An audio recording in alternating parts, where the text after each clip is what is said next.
अक्सर आजकल चाय की दुकान पे, बसों में, ट्रेनों में, व्हाट्सएप ग्रुप पे एक चर्चा शुरू हुई है कि जब आरएसएस के लोग राहुल जी के ऊपर हमला नहीं कर रहे हैं तो राहुल जी बार बार आरएसएस का नाम क्यों ले रहे हैं। गुड़ का गाछ तो आरएसएस ही है ना।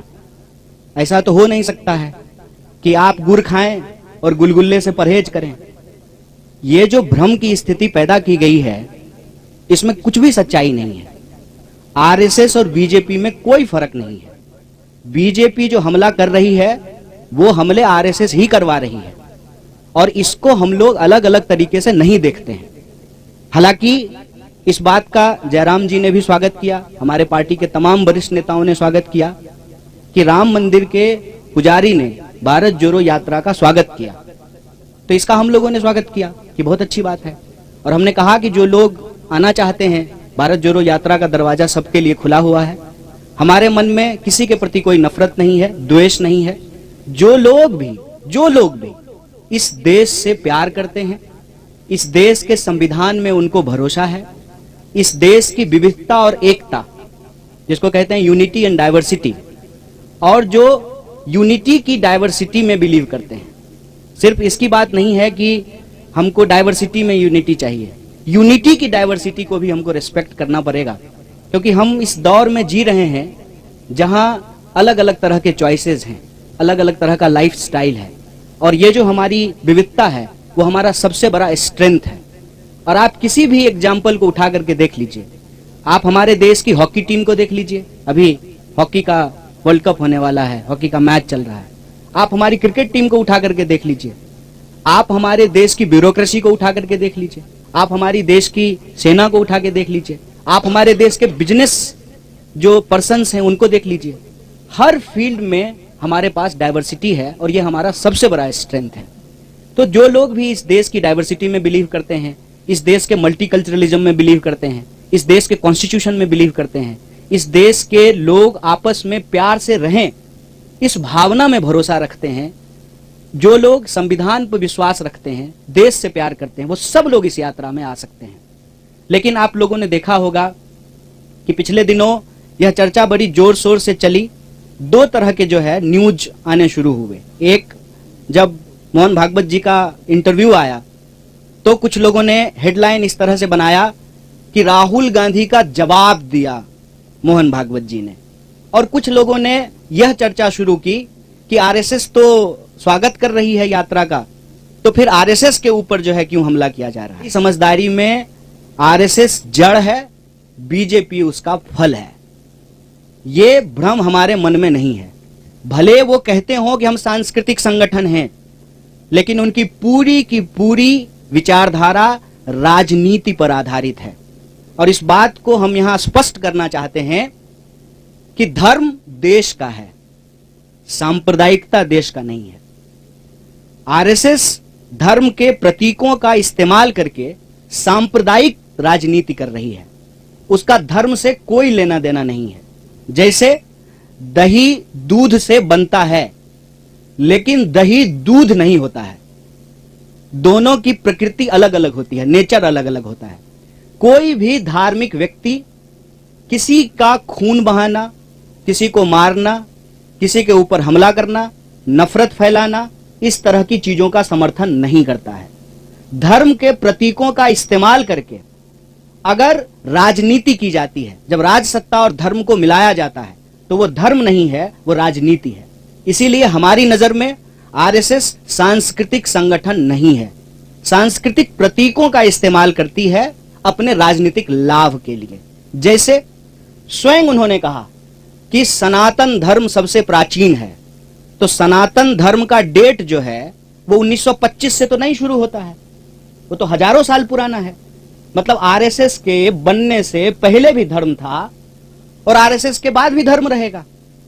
इसका मतलब आरएसएस का धर्म से कोई लेना देना नहीं है। बस वो धर्म के प्रतीकों का इस्तेमाल करते हैं कि उस धर्म में आस्था रखने वाले लोगों का जो राजनीतिक विचार है उसको प्रभावित किया जा सके। जैसे अगर किसी खास पहचान के आधार पर राजनीति होगी तो उस पहचान को रखने वाले जो लोग हैं उनका वोट लेना आसान हो जाएगा। इसीलिए आप लोग आजकल के जो जितने नारे हैं उसको ध्यान से सुनेंगे तो उसमें क्या कहा जाता है, उसमें क्या बोला जाता है और उसमें अक्सर क्या की जाती है। देश का जो बुनियादी सवाल है, रोजी रोटी, कपड़ा, मकान, शिक्षा, स्वास्थ्य, सड़क, बिजली, पानी, उसको भटका दिया जाता है और ये अंग्रेजों की चाल है। यह भी हमको समझना पड़ेगा। बतौर भारतीय राष्ट्रीय कांग्रेस हमको इस बात का गर्व है कि हम इस देश की आजादी के लिए अंग्रेजों से संघर्ष किए, देश को आजादी मिली, कदम दर कदम बढ़ा करके, लड़खड़ाते हुए, संभलते हुए देश हमारा आज इस मुकाम पे आकर के खड़ा हुआ है, जहां उस संविधान के दम पर देश का एक व्यक्ति जो कहते थे कि हम चाय बेचते थे, वो देश के प्रधानमंत्री बन पाए हैं।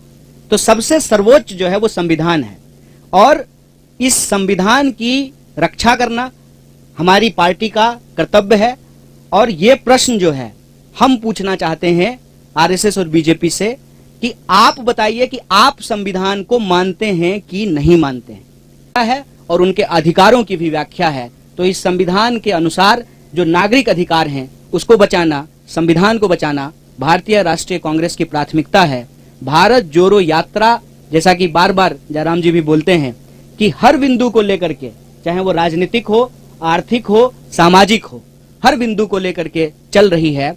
इसके अंदर यह बात निहित है कि हम यह सारे जो काम कर रहे हैं वो संविधान के दायरे में कर रहे हैं और हमारी विचारधारा इस देश का संविधान है और इस देश की संविधान के प्रस्तावना में जो बात लिखी हुई है, हम भारत के लोग भारत को एक प्रभुत्व संपन्न, समाजवादी, धर्मनिरपेक्ष, लोकतांत्रिक गणराज्य, गणराज्य का मतलब होता है कि नागरिक सबसे प्रमुख होते हैं और नागरिक अधिकारों को रक्षा करना हमारा सबसे प्रमुख जो है दायित्व है, जिम्मेवारी है।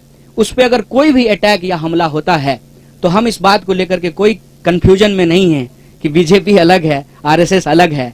अगर बीजेपी और आरएसएस अलग अलग है तो आप मुझे बताएं कि इस बात को प्रचारित क्यों किया जाता था जब प्रधानमंत्री शपथ ले रहे थे कि इन्होंने 42 साल आरएसएस की सेवा की है, ये जो है स्वयं सेवक रहे हैं। तो हमारे दिमाग में ऐसा कोई भ्रम नहीं है, हम दोनों अटैक को एक ही अटैक मानते हैं। और यह जो बचाव किया जाना शुरू हुआ है कि नहीं नहीं आरएसएस तो हमला नहीं कर रही है, तो उस पर हम यही कहना चाहते हैं, आरएसएस अगर हमला नहीं कर रहे तो बहुत अच्छी बात है, लेकिन आरएसएस की जो विचारधारा है और जो कांग्रेस पार्टी की विचारधारा है वो आपस में विरोधी है, विपरीतार्थक है। वो एक ध्रुव पे खड़े हैं, हम दूसरे ध्रुव पे खड़े हैं। उनमें से आरएसएस के ही कुछ लोगों ने अगर यात्रा की स्वागत किया है तो हम उसका स्वागत करते हैं, लेकिन देश को लेकर के जो उनकी समझदारी है, लोगों को लेकर के जो उनकी समझदारी है, उस समझदारी में और संविधान के अंदर जो बातें लिखी हुई है देश के लिए, लोगों के लिए, उसमें जो है अंतर्विरोध है और हम संविधान के साथ खड़े हैं, संविधान के पक्ष में खड़े हैं। मैंने आपको हिस्टोरिकल फैक्ट बताया है कि रिव्यू कमेटी बनाई गई थी जब वो प्रधानमंत्री बने थे। संविधान में संशोधन होते रहे हैं और अभी आप देख रहे हैं कि इसको लेकर के बहुत विवाद चल रहा है। कभी जो है एक कॉन्स्टिट्यूशनल पोजीशन पे बैठे हुए व्यक्ति ने जो है स्टेटमेंट दिया, उसके बाद जो है ये बहस हो गई कि सॉवरेन क्या है, पार्लियामेंट सॉवरेन है कि कॉन्स्टिट्यूशन सॉवरेन है। तो अल्टीमेटली तो पार्लियामेंट कैसे फंक्शन करेगी ये बात भी तो कॉन्स्टिट्यूशन में लिखा हुआ है। तो कॉन्स्टिट्यूशन तो सबसे ऊपर है। संविधान में भी अगर आपको कोई रिव्यू करना है, उसमें कोई संशोधन करना है, और संविधान के कई संशोधन हुए हैं, उसकी बात भी तो संविधान में ही लिखी हुई है। तो हमारा पॉइंट ये है कि जब ये कहा जाता है किसी संगठन के प्रमुख के द्वारा कि कोई इस देश में कैसे रहे, डरे कि ना डरे, तो प्रश्न ये खड़ा होता है कि वो व्यक्ति खुद किसको मानते हैं, वो व्यक्ति खुद संविधान को मानते हैं कि नहीं मानते हैं। अगर मोहन भागवत जी संविधान को मानते हैं तो फिर उनको कोई बात अलग से कहने की जरूरत तो नहीं है। संविधान में हम कैसे रहें, एक नागरिक के क्या अधिकार हैं और क्या कर्तव्य हैं, यह साफ साफ लिखा हुआ है। हमारे संविधान में ये लिखा हुआ है ना कि इस देश का नागरिक होने के चलते आप अपनी धार्मिक मान्यता और विश्वास को मानने के लिए स्वतंत्र हैं, तो साफ साफ लिखा हुआ है। तो अलग से ये बात कहने की जरूरत क्यों पड़ रही है। अब प्रश्न उठता है कि संविधान मानते हैं कि नहीं मानते हैं। अगर नहीं मानते हैं तो फिर उनकी सरकार जो है बीजेपी की, उसको इमीडिएटली बाहर हो जाना चाहिए, क्योंकि वो सरकार तो संविधान के तहत बनी है, चुनाव के तहत बनी है, लोगों ने वोट दे करके बनाया है, और कसम भी तो संविधान का ही खाए होंगे ना। सारे एमपी, सारे मिनिस्टर, सारे चीफ मिनिस्टर, प्राइम मिनिस्टर, कसम तो संविधान का ही खाया है ना। अगर नहीं मानते हैं तो फिर संविधान का कसम क्यों खा रहे हैं। खबरों में बने रहने के लिए फोरम 4 को सब्सक्राइब करें और नोटिफिकेशन पाने के लिए बेल आइकन दबाएं।